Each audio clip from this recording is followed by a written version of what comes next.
Bueno, buenas tardes, señores y señores, y gracias, como ha dicho, por esta tarde tan desapacible que hayan venido a escuchar a Fernando II de Aragón, el rey católico, uno de los reyes que precisamente este año no ha sido muy conmemorado, desgraciadamente. Yo siempre digo qué suerte tiene Isabel, la reina católica, que tienen los castellanos.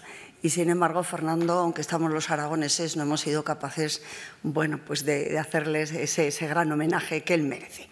Muchas gracias. En realidad, la presentación tan afectuosa, la edad pues hace ir acumulando muchas cosas. Y, por otro lado, también agradecer al Museo del Prado el que me haya permitido el estar esta tarde aquí con todos ustedes. En realidad, la conferencia tiene dos partes. Una es Fernando el Católico, es decir, vamos a hablar entonces de esa representación del rey a lo largo de toda su vida, sobre todo cuando él ya comienza esa primera imagen, cuando tiene 16 años, y luego la segunda parte es esa recepción del Renacimiento en España, y veremos cómo, a través de las obras más significativas, cómo va transcurriendo esa recepción en España a través de la vida del propio Fernando el Católico. Estas dos primeras imágenes que tienen ustedes aquí, curiosamente, las dos, ninguna de ellas se hizo aquí en España. Es decir, la proyección de Fernando, su imagen, está fuera de la península ibérica, pese a que pensemos que solamente se dio aquí en España.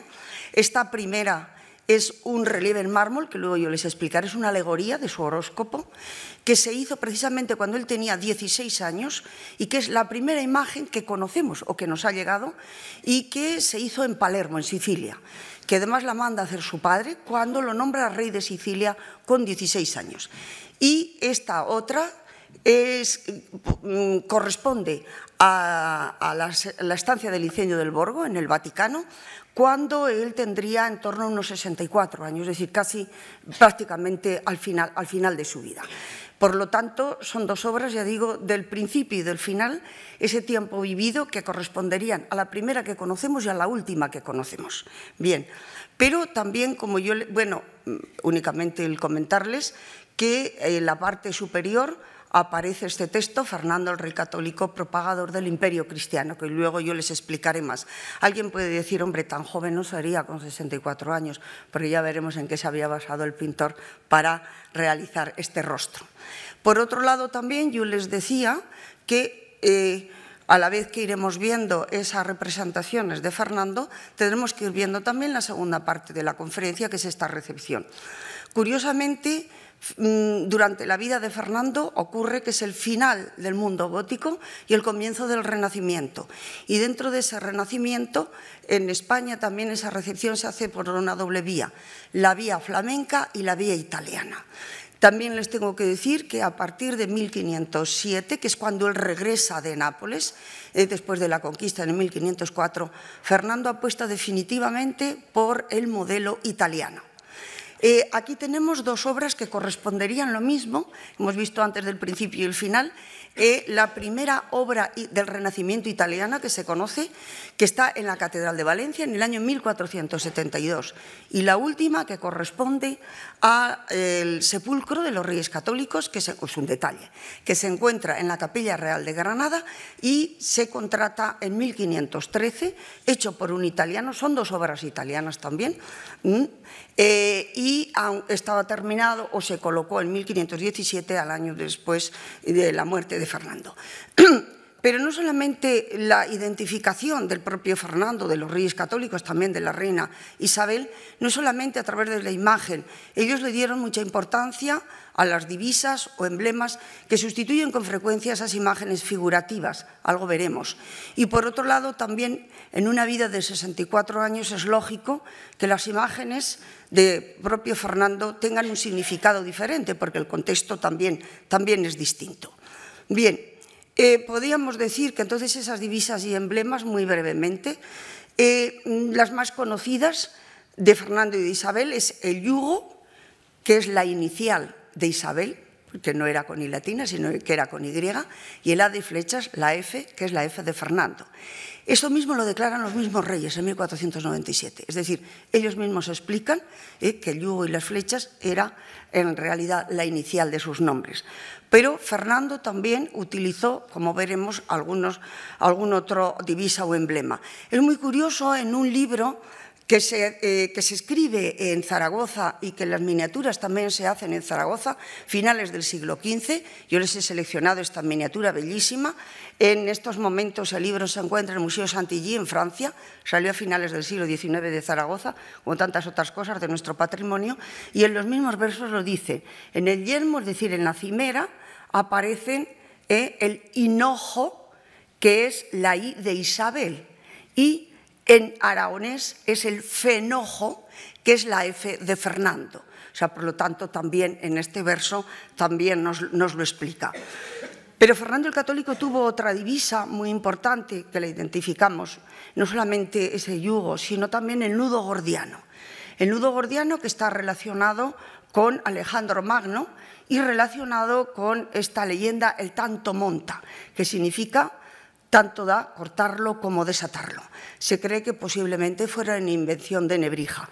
Aquí tienen ustedes una techumbre del Palacio de la Aljafería, la parte que se conoce como Palacio de los Reyes Católicos, porque ellos, bueno, en la época suya, lo que acomodaron era el palacio para cuando ellos visitaban Zaragoza, y en las techumbres de este Palacio de los Reyes Católicos se reitera no solamente el yugo y las flechas, sino, como yo les comentaba, este nudo gordiano. Pero la imagen de Fernando a lo largo de toda su vida podríamos dividirla en tres apartados. Por un lado, vamos a ver los retratos, vamos a ver su imagen. Veremos que básicamente lo que se conoce es lo mismo, porque son copias de otros originales. Curiosamente, ninguno se encuentra en España. Luego también ya hemos visto cómo la percepción podía ser a través de esas divisas, pero también la representación de esos símbolos del poder, lo que sería el cetro, pero por otra vez también ese signo de ostentación. Era un rey que le gustaba, bueno, pues como a todos los reyes de su época, alajarse mucho, y a través del indumentario del vestido era una manera también de esa representación del poder. Y por otro lado, como yo les decía, esos mensajes diferentes de las imágenes a lo largo de su itinerario vital. De los retratos individuales que se conocen 6, aunque aquí solo tenemos 5, que luego los iremos viendo. El deber de un pintor de retratos era definir los rasgos físicos en el rostro. La cronología de estos retratos se da entre 1489 y 1516. Algunos son originales y otros son copias. Tenemos este que se encuentra en el Museo de Poitiers, este otro que se encuentra en el Museo de Berlín. Hay una diferencia de cronología. Se cree que el primero puede ser el de Poitiers y a lo mejor uno de los últimos el de Berlín. Y la manera de representarlo ya como una persona adulta aparece con el sayo negro, viéndosele la camisa, y siempre aparece con este collar de eslabones que a él le gustaba llevarlo mucho y que curiosamente con ese atentado que él tuvo a final de 1492 en Barcelona y que fue muy grave, una de las cosas que le salvó de morir degollado fue precisamente este grueso collar de eslabones. Luego tenemos este otro retrato que se encuentra en la colección de la reina Isabel de Inglaterra, Isabel II, en el que lo vemos que aparece representado con este sayo de brocado. El collar, este collar de grueso de eslabones, en realidad es muy parecido, pero sin embargo, sí lo que cambia, ya digo, es la indumentaria. No son detalles, son porque en esta época el retrato de cuerpo entero todavía no se había dado. Bien. En Viena, en el Kunsthistorische de Viena, aparece esta otra imagen de Fernando que seguiría esta tipología del retrato propiedad de la reina inglesa y que vemos que en realidad los rostros son muy parecidos. Luego veremos cómo los cronistas de la época lo definían. Y en un castillo privado, también en el Reino Unido, se encuentra este otro retrato, con la única diferencia que, bueno, que aparece aquí la mano. Lo que sí que es cierto que es curioso, que pueden decir, bueno, pues donde más aparece, porque veremos que hay un tercer retrato mucho más joven que también se encuentra en el Reino Unido.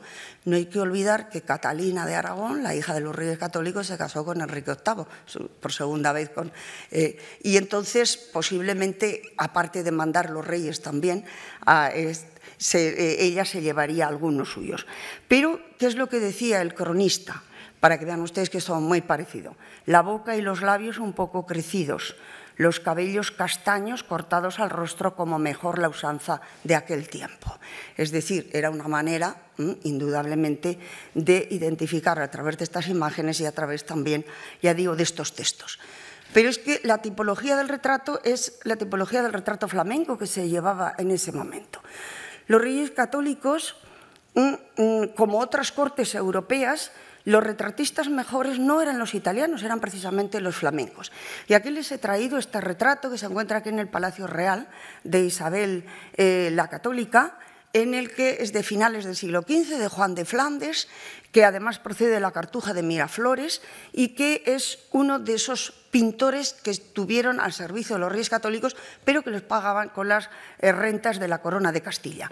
Estos retratos, la tipología que llamamos de retrato flamenco, estos son muy parecidos, son de medio cuerpo o un poco más pequeños de busto, con un fondo oscuro neutro, no miran nunca de cerca al espectador y están colocados en esta postura de 3/4. Pero lo importante que yo les decía es esa representación de los rasgos físicos, no una gran verosimilitud en lo que son los rasgos. Hay el último retrato que vamos a hablar de Fernando, aunque curiosamente es el que aparece más joven, se encuentra también en Londres y aquí aparece un texto que no se lee muy bien, Hispaniae Res, Reis de España. ¿Por qué yo le he puesto el último? Porque curiosamente se hizo hace 2 años un estudio de la madera y por los anillos de la madera se descubrió que no podía haber sido pintado antes de 1513, lo que indica que esto es una copia de un retrato anterior. Esta tipología de Fernando joven, jovencito, posiblemente cuando era rey de Sicilia, debía funcionar por Europa porque curiosamente aparecen grabados, incluso en el siglo XVII, que responden un poco a esta representación, ya digo, de Fernando joven. Estos serían estas imágenes de lo que entendemos nosotros por retrato único. Pero esa percepción visual del poder, a través de los símbolos de la realeza, quien mejor lo puede representar, porque hasta ahora hemos visto un Fernando que sí, que lleva el collar, pero en realidad ni siquiera lleva la corona. Es precisamente esta alegoría de Fernando como rey de Sicilia, entre las figuras de Marte y de Mercurio, realizada en Palermo. Se cree en 1473 y 79, 73 porque es cuando su padre lo nombra rey de Sicilia a la edad de 16 años. Estos símbolos de poder, la corona, el cetro, el globo, la bola del mundo y también lo que sería el trono. Pero es mucho más este relieve realizado en mármol por Domenico Gallini, que es este escultor palermitano y que actualmente se encuentra en el Museo de Los Ángeles. Porque curiosamente aquí, aunque por eso lo he traducido en latín, aparece un texto sacado de los versos de Horacio que se le dedica al emperador Augusto y dice: siendo como eres grave, sesudo por tu dispuesto espíritu y un segundo Marte por tus armas, danos órdenes y merecidamente te otorgamos con largueza tempranos honores. Era una manera, ya digo, de su padre de decir, bueno, este va a ser el futuro heredero y no solamente va a ser a través de las imágenes, sino también a través de los textos. Pero he dicho que es una alegoría entre las figuras de Marte y Mercurio y es algo más, porque es un horóscopo. Y dentro de este horóscopo, curiosamente, aparece aquí Marte entre Aries y Escorpión, que lleva también el símbolo de Libra, y luego acá aparece Mercurio entre Virgo y Géminis.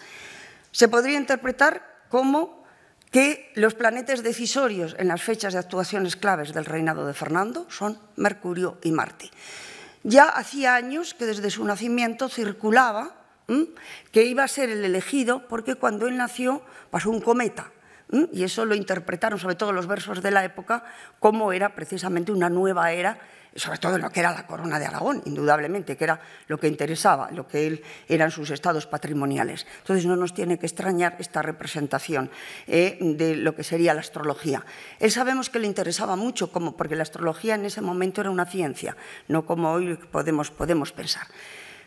Pero también les he dicho que es a través de la vestimenta y de las joyas Era una manera eran signos de ostentación, pero era un símbolo de representación del poder.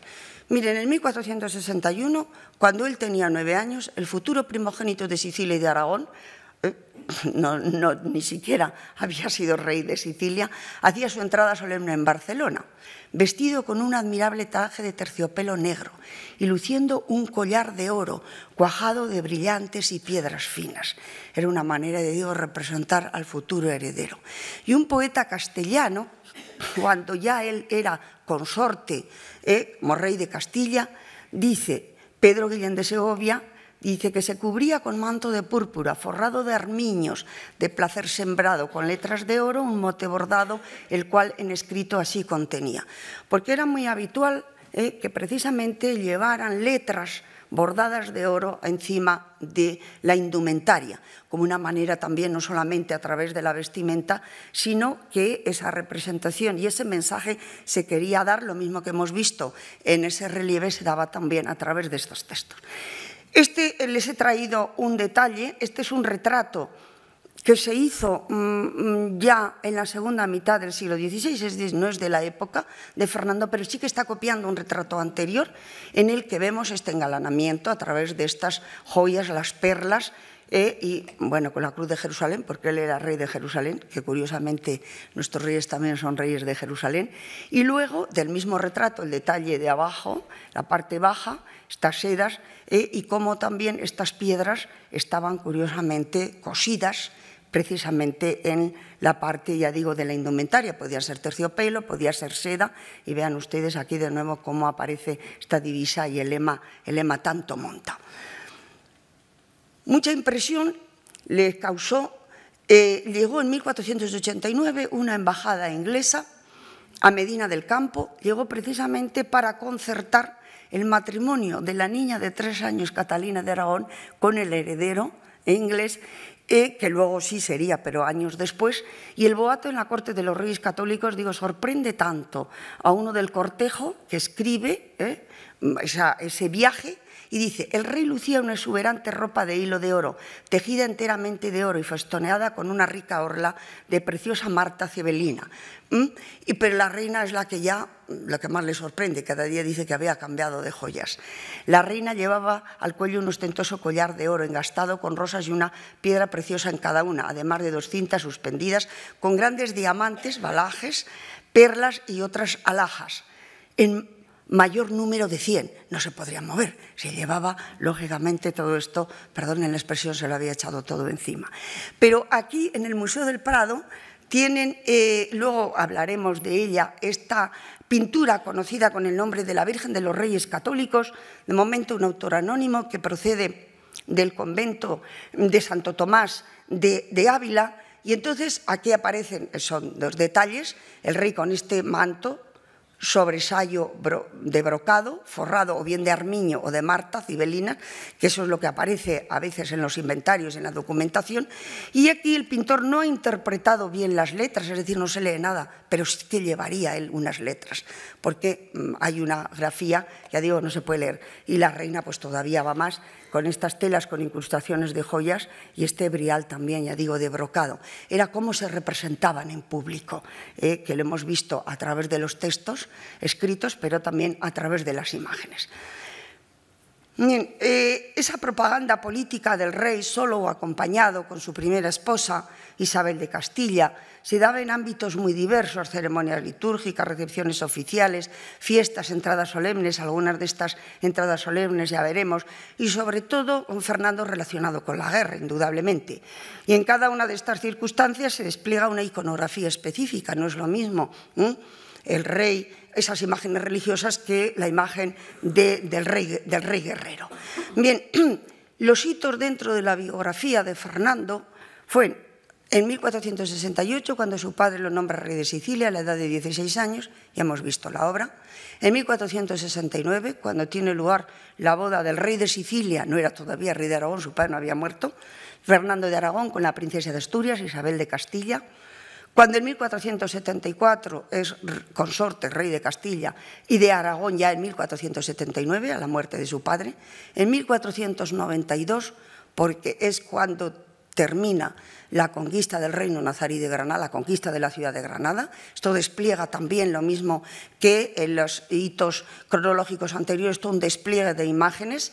Luego, cuando se hace la conquista de Nápoles, veremos cómo va cambiando también esa representación, y cuando la última de sus conquistas, la incorporación de Navarra a la corona de Castilla en 1512. Bueno, ya hemos dicho, rey de Sicilia, príncipe de Aragón. Aquí volvemos a ver este detalle de este relieve, pero también es curioso que en el año 1473 él es nombrado caballero de la Orden del Toisón de Oro. El manuscrito donde recoge, ya había sido su padre también, tuvo la Orden del Toisón de Oro, y su tío, Alfonso V o Alfonso el Magnánimo. La verdad que el retrato podía haber sido cualquiera, porque son todos muy parecidos, pero lo que le identifica es la heráldica. Por cierto, que Fernando nunca le gustaba ponerse el collar de la Orden del Toisón de Oro. Tan es así que la Orden le dijo que si no se lo ponía, llegaría el momento que le quitaría el collar. Le gustaba más el otro collar que hemos visto. Bien. Pero he hablado también de la importancia que tiene precisamente este matrimonio, casada con la boda de los dos primos, que tiene lugar en octubre de 1469, tiene lugar en Valladolid, pero lo más interesante es que en un momento determinado, que ya es el rey consorte de Castilla, empiezan a aparecer una serie de imágenes que, aunque fíjense ustedes, aquí pone 1484, que habían pasado 10 años, en esta miniatura que se conserva en el Colegio de Santa Cruz en Valladolid, los representa como muy jóvenes, es decir, el miniaturista no los representa tal cual eran en ese momento, es decir, no lo tiene por qué tenerlos delante, se apoyaría posiblemente en las monedas que se emitían, la ceca de Sevilla, la ceca de Segovia, o después, cuando ya son, él es rey de Aragón, pues también, lógicamente, en las cecas de la corona de Aragón. Lo representa tan jóvenes porque en 1484 pues no era. Pero era muy importante, y a partir de entonces, además, en las medallas las monedas, la leyenda suele decir: lo que ha unido, Dios que no lo separe en los hombres. Era esa constante, ya digo, de esa unión matrimonial. Pero también se despliega toda una retórica del poder en 1479, cuando él es rey de Aragón, es decir, cuando ha muerto su padre. Y esta imagen de propaganda de la unión de las dos coronas está muy clara. Yo he elegido dos obras, dos miniaturas, dos libros miniados, mejor dicho, que se conservan en la Biblioteca del Escorial. Esta, conocida como la Divina Retribución, que se cree que se hace a 1479, ha muerto el rey de Aragón porque aparece en el escrito, y lo curioso es que arranca de un rey castellano dos ramas. En una rama está lo que sería los leones y la corona de Castilla, y termina en Fernando, que además pone Fernando. Y la otra rama son los palos de Aragón, y termina en Isabel. Pero todo se junta en el futuro heredero. ¿Y quién es? El príncipe don Juan, que ya ha nacido. Entonces, es esa unión de las dos coronas, pero sobre todo se había puesto en este joven que, como saben ustedes, murió muy pronto. Tendremos ocasión también de ver su sepulcro. Y el otro libro, con estas miniaturas de la unión de las dos coronas, se conoce con el nombre de la genealogía desde el inicio del mundo hasta los reyes católicos, hecha entre 1483 y 85. Y lo curioso es que también de estos árboles, de esta heráldica, llega un momento que a los dos aparecen separados, cada uno con sus armas propias de sus reinos, pero se unen para formar un escudo único. No está incorporada la Granada porque todavía no se había conquistado la ciudad de Granada. Bien, pero sobre todo lo que más abundan son esas imágenes devotas. El rey, podríamos decir también de la reina, pero el protagonista es Fernando en esta ocasión. El rey es defensor de la fe cristiana. Un viajero alemán, Jerónimo Münzer, que pasa por España y Portugal, y lo escribe luego entre 1494 y 95, dice: el rey, juntamente con la reina, una vez conquistada Granada y reducida España al mejor estado, se consagran hincadamente a la religión, restauran iglesias, edifican otras nuevas y fundan y dotan numerosos monasterios. Y entonces esto se concreta, ya digo, en una gran cantidad de imágenes religiosas. El monasterio de las Huelgas tiene esta tabla de la Virgen de Misericordia con la familia de los Reyes Católicos. Bueno, pues aquí aparece la Virgen de Misericordia amparando con su manto, precisamente en la parte de la izquierda aparece la familia aparece la reina, el rey y el infante Don Juan, Isabel, que era la primogénita, y Juana, pero con el cardenal Pedro de Mendoza, el gran cardenal. Y a la derecha lo que aparece es la abadesa del monasterio de las Huelgas. Pero si se fijan, aquí aparecen dos diablillos que están lanzando las flechas. Se llama este diablillo el demonio Titibilus, que es que, según la época, distraía a los copistas y a los escribas. Por eso este pobre lo que carga a este diablillo es con los libros. Aquí no es que esté distrayendo a los copistas, lo que está diciendo que la Virgen les ampara de la mala doctrina, a todos los que ampara, ya digo, con su manto. Les he hablado antes de esta pintura de la Virgen de los Reyes Católicos, que se encuentra aquí en el Museo del Prado, que procede del oratorio del Palacio de los Reyes Católicos que tenían precisamente en el monasterio de Santo Tomás de Ávila. La protagonista es la Virgen con el Niño, la familia real y santos dominicos. Aparece aquí Santo Tomás, Santo Domingo, pero aparecen también dos inquisidores, Torquemada, se han identificado, y aquí Pedro Arbués, que fue el inquisidor aragonés, que debía ser una maniobra, según se cree, una maniobra del rey o sus asesores, que fue asesinado mientras estaba rezando en la SEO de Zaragoza. Porque en la Corona de Aragón, sobre todo en el Reino de Aragón, se opusieron muchísimo a que se introdujera el Tribunal de la Inquisición. Sea o no, podía ser, ya digo. Pero lo más curioso es que, fíjense ustedes, aquí es una obra anónima. Está dentro de este modelo, esto de italiano no tiene nada, es todo dentro de lo que serían estas características de lo flamenco, que a la reina la pintura flamenca le entusiasmaba. Se cree también que puedan haber, el dibujo pueda haber intervenido dos pintores distintos, pero no es el caso de hacer un estudio minucioso de la obra, pero sí el comentarles, ya digo, este rey devoto. Aquí aparece el infante Don Juan y aquí aparece Isabel, que era la heredera, vestidas con la indumentaria indudablemente de la época. Fernando, uno de sus mayores proyectos que él financia, que sufraga en Aragón, la fundación más importante y que la dotó con muchas rentas es el monasterio de Santa Engracia en Zaragoza. La fundación es del año 1499, luego tendremos ocasión de ver la fachada. Y lo funda precisamente cuando él ya se ha terminado la conquista. Era para él tan importante que en un momento determinado escribe una carta a su secretario y le dice que lo que se esté gastando en la construcción de la aljafería, que pase todo a la construcción de Santa Engracia. Le interesaba tantísimo, se conservan unos cantorales, libros de coro miniados bellísimos, algunos de ellos con el escudo precisamente de los Reyes Católicos, la letra C, y en otros, por ejemplo, aparece aquí este periquito, este pensamiento, estas fresas, en lo que sería la letra V. Le importaba tantísimo, es de una delicadeza, ya digo, estas miniaturas, que escribe también otra carta a su secretario diciéndole que, bueno, que busquen hasta buen pergamino y que si no lo encuentran bien en Zaragoza, que vayan a Calatayud, que a lo mejor allí, saben, Calatayud está a 70 kilómetros de Zaragoza, pues pueden encontrar. Y además le interesa también otra serie de cosas. Vemos también esta gran fundación que le dotó, ya digo, con muchísimas rentas, lo que nos decía este viajero alemán, cómo van fundando. Pero uno de los aspectos más importantes para un rey de final de la Edad Media y comienzo del Renacimiento es la imagen del rey guerrero, precisamente en una época que a él le tocó tantísimo. Y estas estrategias propagandísticas que yo podía haber elegido muchos, pero no es el caso por el tiempo del que dispongo, una de las cosas más importantes fue la Guerra de Granada. Y el hito es en 1492. Supuso el reconocimiento en Europa del rey como militar victorioso.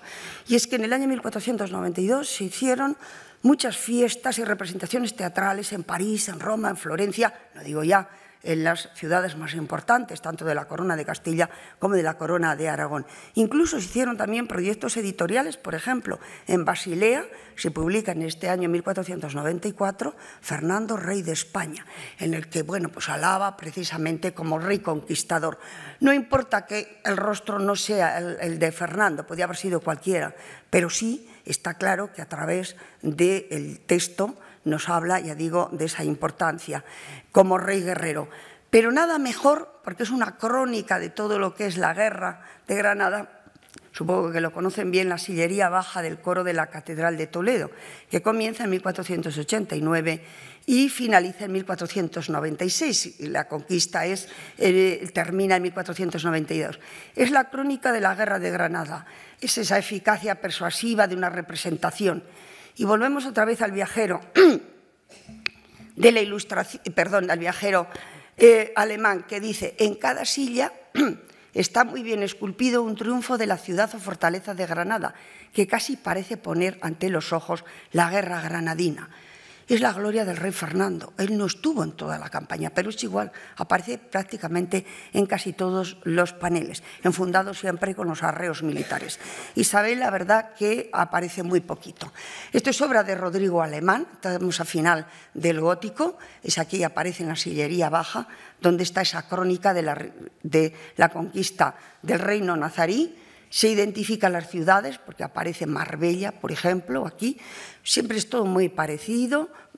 El rey a caballo, con esos arreos militares, y bueno, pues le entregan las llaves de las ciudades. Se ha hecho también un estudio de cómo era la guerra en ese momento, y lo más importante, el panel más importante, es cuando Boabdil entrega las llaves de la ciudad de Granada.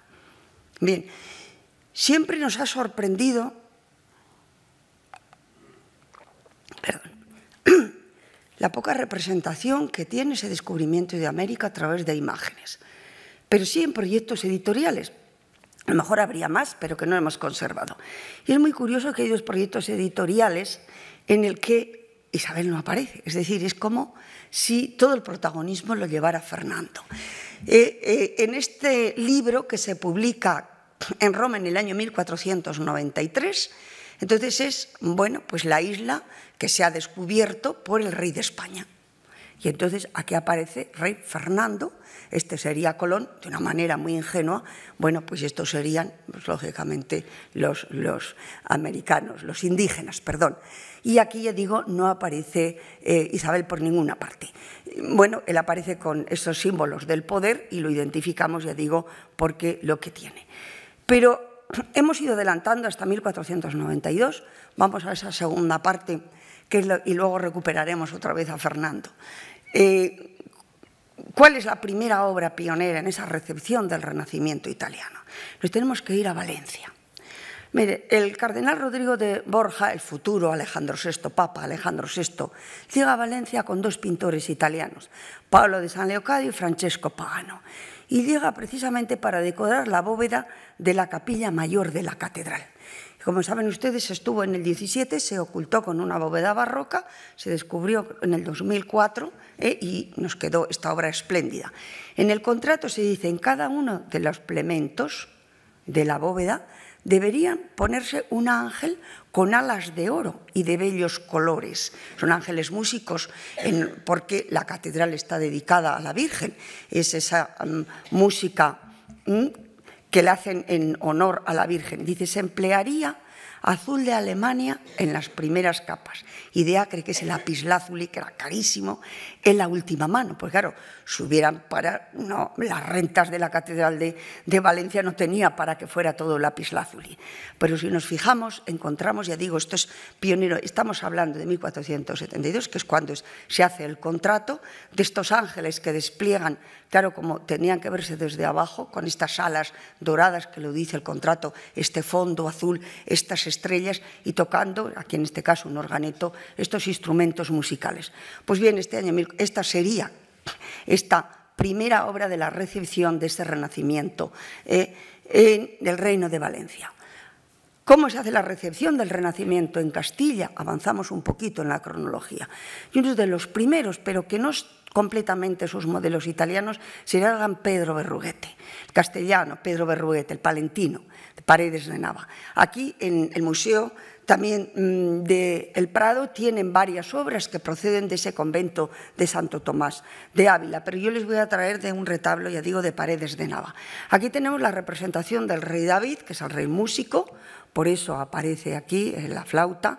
Esto, bueno, pues podríamos decir que está con una técnica flamenca por la utilización del óleo, con una referencia también al mundo flamenco, en la representación primorosa del cuidado de todos los detalles de la indumentaria, pero con una manera también de una representación del rostro que nos puede recordar un poco ese humanismo italiano, porque él ya ha estado en Italia cuando está realizando este retablo mayor de la iglesia de Santa Eulalia de Paredes de Nava, que se fecha hacia 1490. Bien, este retablo de la iglesia de Paredes de Nava, del que procedía ese rey David, hay esta tabla que a mí me parece deliciosa porque es la representación de la vida cotidiana de Castilla. Es los pretendientes de la Virgen. Y no los de la derecha, aunque vayan algunos con la indumentaria, aquí está el sumo sacerdote, sino porque aquí aparecen aquí una serie de muchachas que podían ser, pues como el pintor las vería en su Castilla natal, pero que llevan... ¿Quién es la Virgen? Pues la Virgen es la única que lleva los rayos luminosos. ¿Pero qué es lo que están haciendo? El bordado, que era lo típico, además de la condición femenina, pero también se dice que bordaba la Virgen según la leyenda dorada, pero se sentaban sobre estrados encima de almohadones. Había muy pocas sillas en las casas. Y por otro lado, ¿qué es lo que tienen aquí? El sistema de calefacción de las olorias. Por eso digo que es Pedro Berruguete, por eso nos gusta tanto, porque todavía conserva ese naturalismo de finales de la Edad Media. Pero a la vez estaba pintando también para los reyes católicos Juan de Flandes. Vienen para la reina Miguel Sitó, para la corona se pagaban con las rentas de la corona de Castilla, Miguel Sitó y Juan de Flandes, que aparecen documentados en la década de 1490. Bien, de la Cartuja de Miraflores, la reina pagó precisamente un retablo dedicado a San Juan Bautista espléndido, que desgraciadamente no se conserva allí en la Cartuja, que está desperdigado por distintos sitios. Por ejemplo, en un museo en Estados Unidos se conserva el nacimiento de San Juan, cuando le van a poner el nombre Zacarías, está escribiendo aquí, le van a llamar Juan el Bautista, en el que aquí Juan de Flandes, más que recrear un interior castellano, lo que está recreando es un interior del norte, de los Países Bajos. Pero con esa minuciosidad, pues este era el tipo de obra de pintura que le gustaba a la reina católica. En una colección privada aquí madrileña, para que vean un detalle del mismo retablo, aquí aparece el ángel cuando hace el bautismo de Cristo, donde aquí sí que podríamos intuir que él ha pretendido quizás hacer una referencia a lo que sería Burgos. Pero también del entorno precisamente de los reyes católicos está el gran cardenal Mendoza, arzobispo de Toledo, Pedro González de Mendoza, que desde el primer momento ya se inclina por el modelo italiano. Y ya en 1488 él lo que hace es que hace una fundación, el Colegio de la Santa Cruz.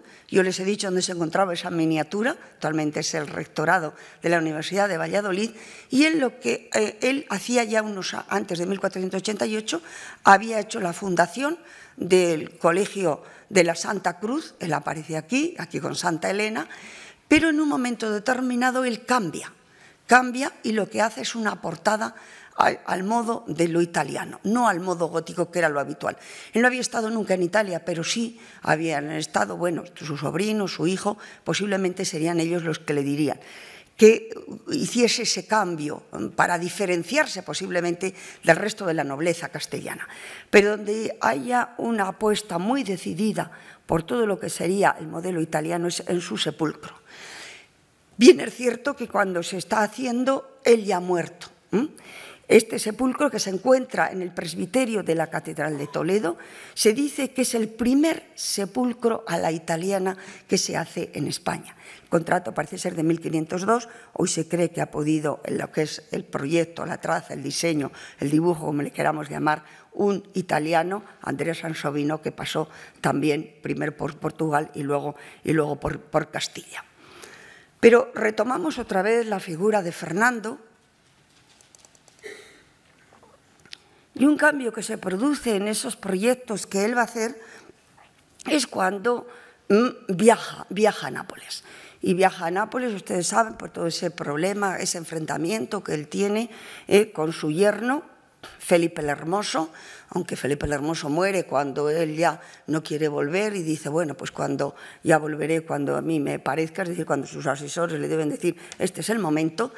Y entonces la conquista del Reino de Nápoles y el viaje de Fernando II de Aragón va a suponer, ya digo, un cambio en las obras que él financia, no en todas, pero en muchas de ellas. Tenemos que hablar primero de esos proyectos artísticos que se hacen en Italia, muy relacionados desde luego con la conquista, y esas entradas triunfales, la que él hace en Nápoles, y luego todas las entradas triunfales que se harán en España, no podemos hablar de todas. Ha cambiado el aparato formal y temático, porque hay una referencia y al mundo clásico.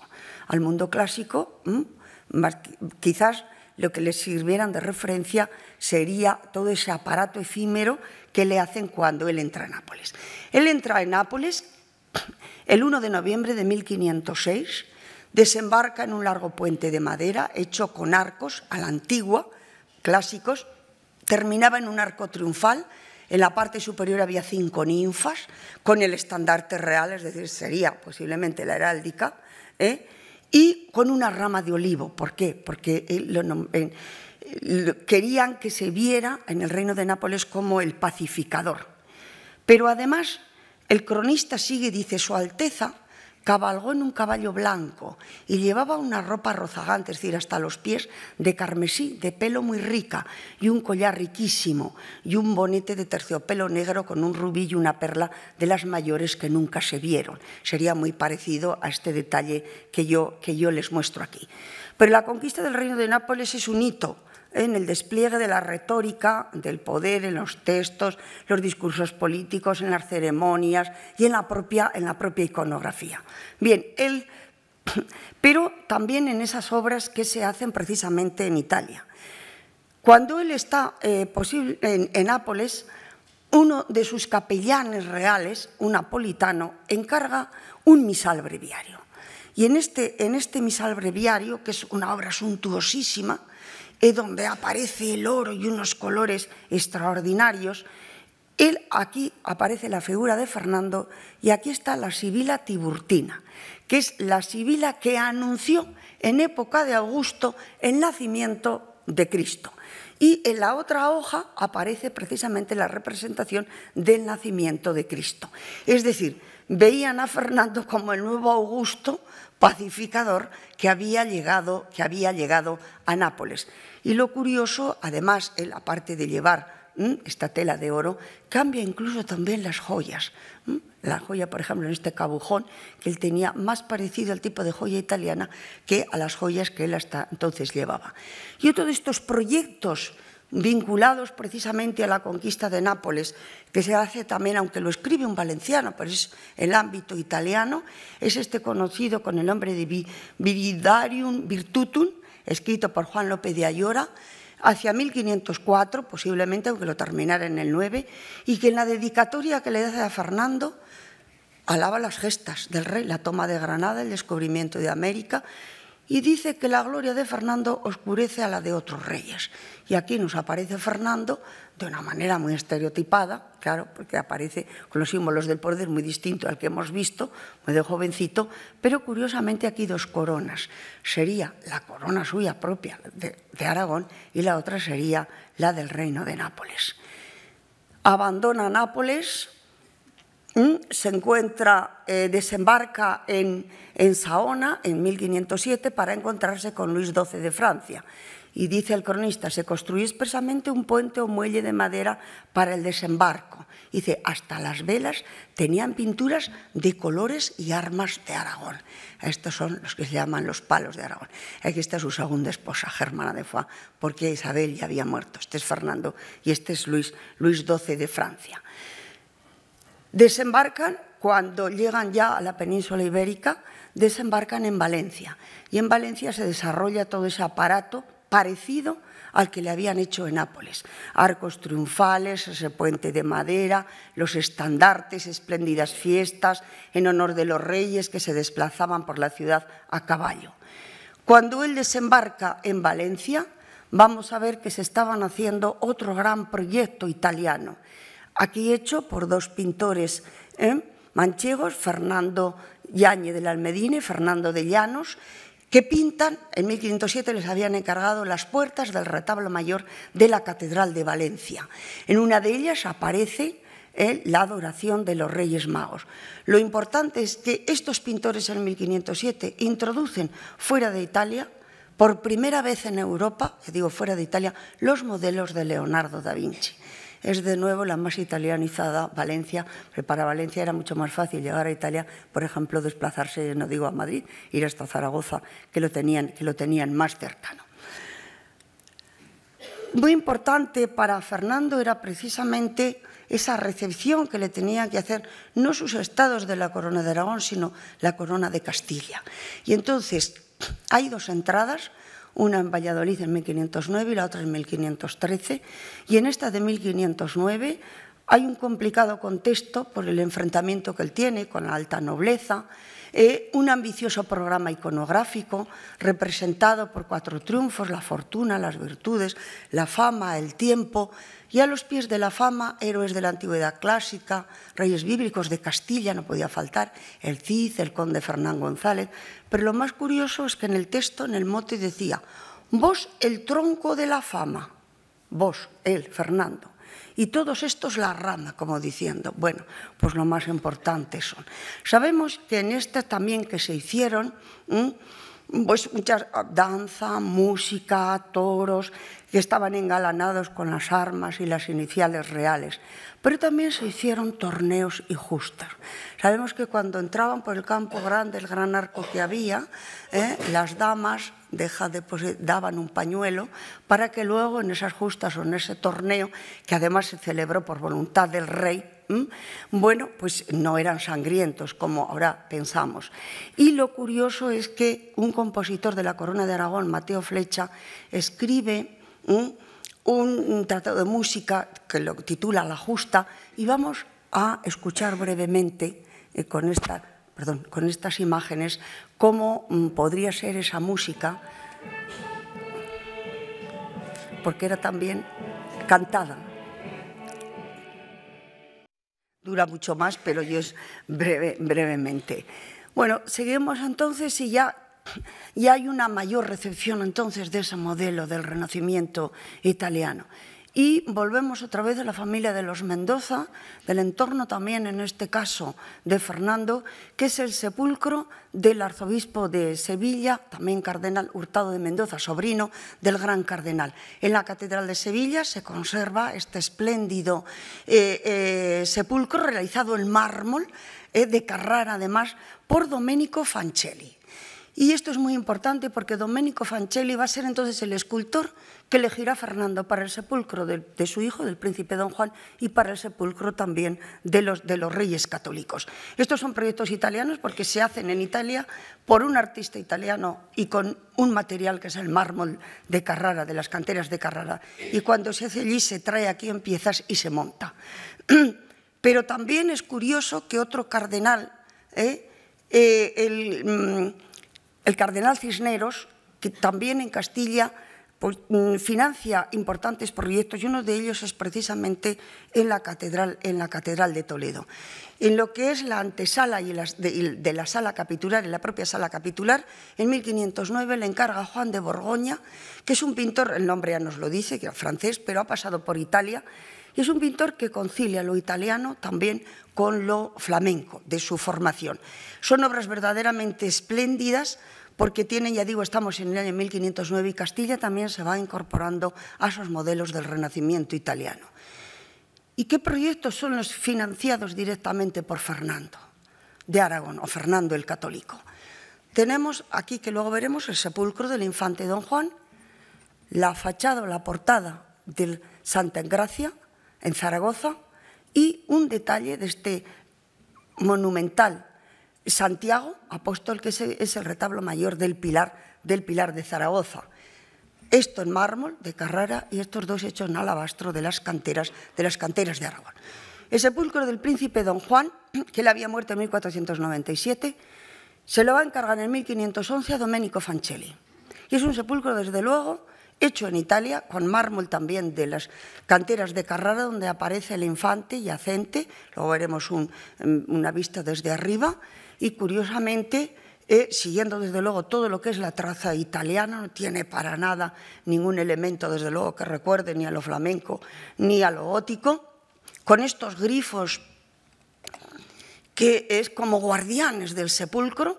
Por otro lado aparece, claro, el nombre San Juan Bautista, se llamaba Juan, y luego aparecen aquí las virtudes, que es un tema, desde luego, muy del mundo funerario, esas virtudes que tienen que adornar al príncipe.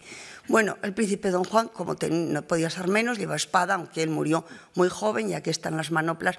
Y el epitafio dice: Juan, príncipe de las Españas, adornado de todas las virtudes, por eso aparecen esas virtudes, instruido en las buenas artes, amante verdadero de la religión y de la patria, queridísimo por sus padres, bueno, toda la alabanza y todo lo demás. Y luego dice: su madre, la reina Isabel, depósito de todas las virtudes, mandó por su testamento la realización, pero en realidad quien lo mandó fabricar el sepulcro fue su padre Fernando. Por tanto, esto es un proyecto del rey, no un proyecto de la reina, porque había muerto en 1504. Tenemos de nuevo que marcharnos, somos muy viajeros, nos vamos a Zaragoza, y entonces de lo que queda de cuando la guerra de la independencia, que saltó por los aires, luego veremos una imagen, es la fachada, muy remodelada también, pero y entonces en esta fachada se dice que es la primera portada renacentista que se hace en Aragón. La fachada comienza en 1514, aunque la fundación había sido, recuerda, en 1493. Lo que siempre sorprende es que aquí no que aparezca Fernando, que era lógico, sino que acá aparezca Isabel. No aparece su segunda esposa, porque ya veremos que en este momento determinado él y sus asesores quieren volver ese proyecto político de la unión de las dos coronas. Y aquí tenemos al Pío Fernando con este rosario en la mano. De nuevo lleva este collar de eslabones y lo curioso es que remataba, si he dicho bien collar de eslabones, el rosario de cuentas. Esta bula que lleva es que se podían abrir, y entonces cuando se abrían, en muchos museos hay, estos de madera, cuando se abrían pues aparecían escenas de la pasión o escenas del nacimiento. Bien, aquí esto es de la explosión de la iglesia de Santa Engracia. Ustedes se pueden imaginar, estas son las torres, que lo único que quedó indudablemente es la fachada que hemos visto antes. El retablo mayor del Pilar de Zaragoza no lo costea directamente Fernando, pero sí que pone dinero él, y pone también su segunda esposa. El Cabildo de Zaragoza acude al rey para que financie aparte. Aparece, esto es una obra extraordinaria, realizada en alabastro de las canteras, ya digo, aragonesas, donde aparece el escultor Damián Forment. Es que el Cabildo le permite autorretratarse en la parte baja, y además él aparece como un burgués con el pelo recogido en esta redecilla que llevaban los señores y con esta gorra, pero además es que él se hace el retrato como si fuera al modo de las medallas de la época, ya digo, de la época romana.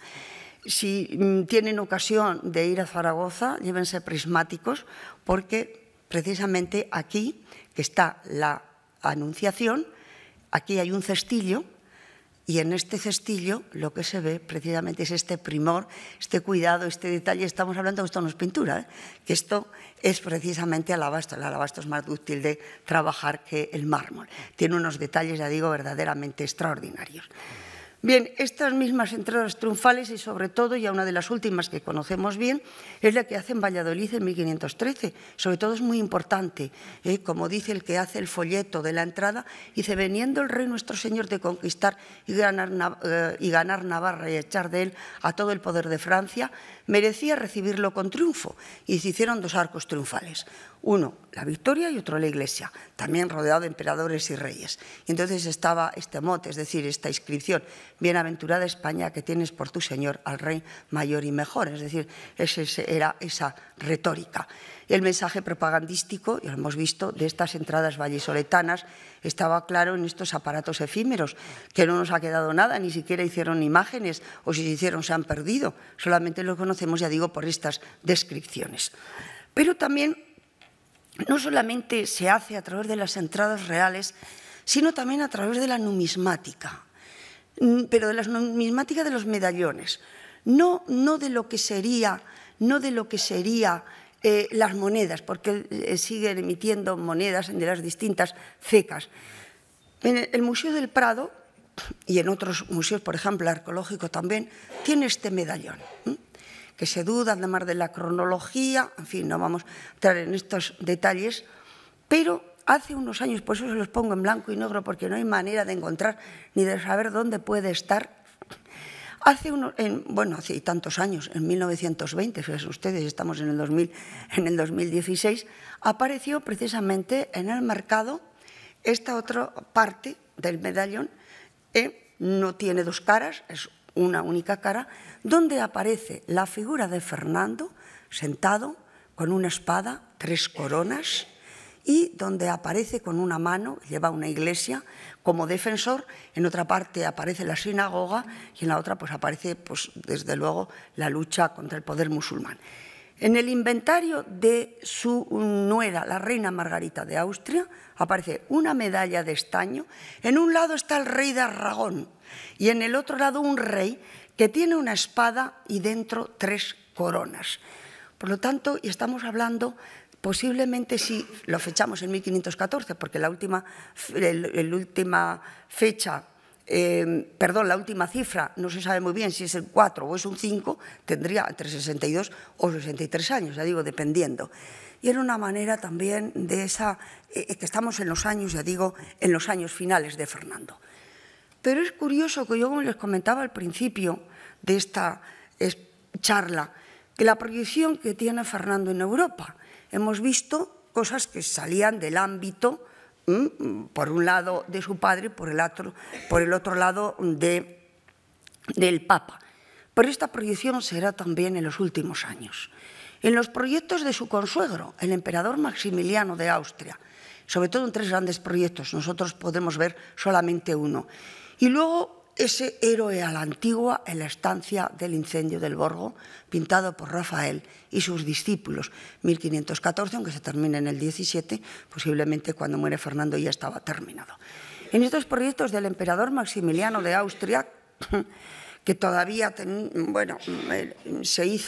estuvo pensando en su tumba durante muchísimos años, además de la tumba donde aparece un rollo de pergamino, que aparece también Fernando. Por otro lado, se hizo también, era un carro triunfal, y en uno de estos carros triunfales del emperador Federico aparece la figura de Fernando, que aparece además como Fernando, rey de España. Está en alemán. Es una recreación, por supuesto que no tiene nada que ver el rostro, pero siempre aparece como guerrero. En todos estos proyectos de Maximiliano aparecía, digo, la figura, y estamos hablando que está con los grandes, Clodoveo, Carlomagno, es decir, es esa representación, porque lo que interesaba era la figura, ya digo, masculina del héroe. Pero la mayor exaltación de Fernando al final de su vida la daría precisamente el Papa León X. Julio II no fue tan afecto a lo que sería la política de Fernando, pero sí el rey, y lo eleva al Olimpo cristiano, en la estancia del incendio del Borgo en el Vaticano. En la parte inferior es donde aparece, ya digo, la figura de Fernando. Fíjense que es un Fernando muy joven, que desde luego Ni Rafael ni sus discípulos conocían la figura real de Fernando, ni les interesaba a lo mejor hacer el rostro de un anciano. Se están basando precisamente en en monedas que se conocían. Y además aparece como el héroe todavía, que es lo que se está recordando, la guerra de Granada, como propagador del imperio cristiano. Y curiosamente estas imágenes coinciden con el texto de Maquiavelo, El príncipe, que le dedica a Fernando. Nada proporciona a un príncipe tanta consideración como las grandes empresas y el dar de sí ejemplos fuera de lo común. En nuestros días tenemos a Fernando de Aragón, el actual rey de España, a quien casi es posible llamar príncipe nuevo, porque del rey débil que era, se ha convertido por su fama y por su gloria en el primer rey de los cristianos. Aquí le están hablando de la propagación del imperio cristiano. En otra moneda veríamos que prácticamente se parece mucho. Pero el último gran proyecto que él financiaría es en la Capilla Real de Granada. La construcción de la Capilla Real de Granada, que estaba ya también en mente de Isabel para enterrarse, y al final Fernando lo que decide es que se va a enterrar con la reina, con Isabel, no con su segunda esposa, con Germana de Foix. Bien, pues la Capilla Real de Granada se encuentran el sepulcro de los Reyes Católicos, hecho también por Domenico Fancelli, que luego veremos, y que se colocó en 1517, y luego el sepulcro de Felipe y Juana, que se colocó a principios del siglo XVII. Al final de su vida, Fernando no quiso separar su memoria de la reina Isabel y encargó un sepulcro de mármol para la Capilla Real de Granada. Le encarga en 1513. Aquí tenemos el epitafio y aquí tenemos el rostro de la reina Isabel. Esta es la obra maestra de Domenico Fancelli. Claro, tiene que ser más ancha porque están los yacentes, los dos yacentes, Isabel y Fernando. Luego veremos algún detalle. Se despliega también toda la heráldica suya. Aparece también, hay todo un programa político y religioso. Este programa político y religioso era muy importante. Hemos visto ese año 1492 y cómo se va manteniendo. El último había caído en Occidente, el último bastión del reino, del poder musulmán. El mausoleo de los Reyes Católicos es una imagen de su unidad matrimonial. También lo es de su esperanza de encuentro con Dios como matrimonio. Y así lo dice Fernando, es un testamento. Porque el ayuntamiento, es decir, la unión que tuvimos viviendo, que nuestras ánimas, espero, en la misericordia de Dios tendrán en el cielo, lo tengan y representen nuestros cuerpos en el suelo. Esto lo dice Fernando un día antes de su muerte. Por lo tanto, y luego dentro de ese programa político, pues aparecen desde luego lo que son los lados mayores, aparecen los apóstoles, aparece el bautismo de Cristo, aparece la resurrección de Cristo, lógicamente está muy unido a lo que es el entrar en lo que sería esa salvación y luego al final cuando uno muere, y en el otro, que en los lados menores, aparece la figura de Santiago, que era de la corona de Castilla, y San Jorge, que era de la corona de Aragón. Y tenemos entonces las figuras de los dos yacentes. Él, claro, lleva la espada, lleva todos los arreos militares, lleva San Jorge en el medallón. La reina lo que lleva es la de Santiago, lo que es, ahora sí, lo que representaría la Orden de Santiago. Y lo que siempre había sorprendido es que la reina tiene unos rasgos muy idealizados y el rey no, el rey tiene unos rasgos mucho más reales, mucho más naturalistas. Se parecen a las monedas precisamente que se emiten hacia el año 1512. Hace poco tiempo se descubrió que precisamente se había mandado desde Castilla, Felipe de Borgoña, Felipe Vigarni, había mandado a Domenico Fancelli a Italia un medallón con el rostro de Fernando. Por eso el rostro de Fernando es mucho más real o natural, si ustedes quieren, que el de la reina. Grandes exequias se hicieron para el rey, pero ya allí intervienen los asesores de su heredero, de Carlos I. En Roma, precisamente, se hizo una capilla ardiente, capela ardente, estas honras fúnebres, en el que se hace este templete clásico. Esto se encuentra en la Real Academia de aquí, de la Historia, lo que es el manuscrito, pero mucho más se hicieron esos funerales en Bruselas, que eso ya los hace su nieto y los asesores. Se incorpora una carroza adornada con diferentes alegorías que aproximaban a la figura del rey Fernando, a un divino emperador. Y aquí se recuerda en estas, lo que yo les decía al principio, en estas honras fúnebres de Bruselas, la unión con Isabel de Castilla, y donde aparecía el texto, lo que Dios ha unido, que no lo separe, hombre. Podría haber hecho la conferencia en la memoria póstuma del rey Fernando. Por ejemplo, solamente 2 ejemplos. Cuando el recibimiento que se le hace a la reina Ana de Austria, la cuarta y última esposa de Felipe II, se dice, cuyos hechos están bien frescos en la memoria de los hombres, referidos en diversas historias dignos de ser comparados con los mayores del mundo. Y entonces había un verso, junté Aragón con Castilla, gané a Navarra y Granada, puse Nápoles mi silla, conquisté desde Sevilla otro mundo con mi armada. Y ya en el siglo XVII, el gran escritor jesuita aragonés Baltasar Gracián dedica un libro, El político, don Fernando el católico. Entre otras cosas dice, opongo un rey a todos los pasados, propongo un rey a todos los venideros, don Fernando el católico, aquel gran maestro del arte de reinar, el oráculo mayor de la razón de Estado. Pero las imágenes también continúan después de su muerte. Aquí tenemos esta estatua que se había pensado su nieto Carlos, sus nietos serán los que luego seguirán con esa imagen póstuma del rey. Esto es Felipe Bigarny, hay la otra escultura que es de la reina, se conserva actualmente en el Museo de la Capilla Real de Granada. Había pensado para estar colocada en el retablo mayor, pero llegó a Carlos, no le debió gustar porque no estaba con esa armadura y encargó a otro escultor, Asiloe, que le hiciera, que es la que hoy se conserva, que sí que está con armadura, y entonces aparece, ya digo, como onante, pero también esa, ya no se puede hablar ya tanto de lo que es la recepción de ese renacimiento italiano, porque aquí tenemos ya la figura de este San Sebastián que se encuentra en el Museo Nacional de Escultura de Valladolid, realizado por el gran castellano Alonso Berruguete, que se ha formado en Italia y han llegado con la llegada de Carlos I aquí en 1517, han llegado todo lo que se llama las águilas del Renacimiento español, que ya no tiene para ellos ningún secreto esa recepción de los modelos del Renacimiento italiano. Muchas gracias por su atención.